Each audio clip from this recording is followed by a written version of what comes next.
Hey everyone, today I want to show you some tricks with Google Sheets. It is an awesome way to do autofill that can save you a lot of time. If you have been going in and manually entering a sequence of dates or numbers or words, this is a great way to save a couple minutes. I got a couple practice scenarios here. You can see different row numbers and dates and numbers and whatnot. There's a couple things you can do of row one. Let's say you're, historically you type in row 2, row 3. You can do that, you can keep writing it. It's going to take you forever.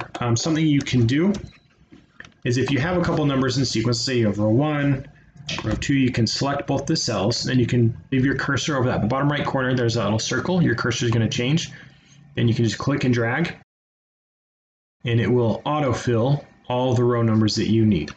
So should make life a lot easier. So now let's go to number 1 here. If we click and drag, so again, same thing, go to that bottom right corner, we're going to click and drag.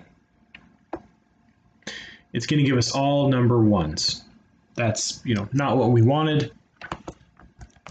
Again, with the numbers, you just can click and drag, but with numbers, in order for Google Sheets to recognize what's going on, you can, you just do 2 numbers in a sequence, click and drag, and it should autofill based on what you want. Say we want 5, but at this point, we want the sequence to be counting 5s rather than 5, 6, 7, 8. Well, what we can do is just add the next number in that sequence. So we'll do 10.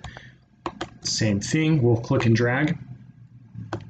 And it's going to count for us by 5s all the way down as far as we want it to go. So going to dates, let's say, okay, now we want our date to be every day in sequence. So August 14th, August 15th, etc. We can just do the same thing where we click and drag. And it's going to give us that series of dates day by day.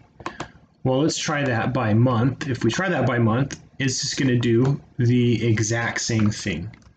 So if we want to count by month, all we have to do again is do the next month that we want in the sequence. So we'd have to do September 1st, 2025, click and drag.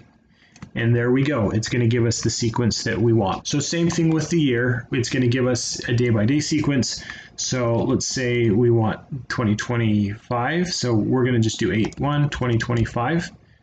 And then click and drag once again. There we go. So you can see it's counting every August 1st of every sequential year, which is awesome. So again, let's go back to some text here. It's going to give us words. Let's say we want Monday through Sunday and then rolling until 20 rows.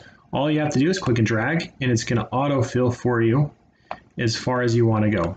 And that's what's kind of nice about the text is Google Sheets is better able to recognize kind of what you want in that series, and so it makes it nice and easy. We can do that same thing with the month. If we want a sequence of months, click and drag, and it's going to give us January, February, March, all the way down, however far we want to go. So definitely a nifty trick in Google Sheets if you're having to create some workbook or whatnot. This can save you a good amount of time and eliminating some redundancies and some manual effort. So hopefully this was helpful. Please let me know in the comments below, and remember to like and subscribe to the Excel Guy. Thanks and have a great day.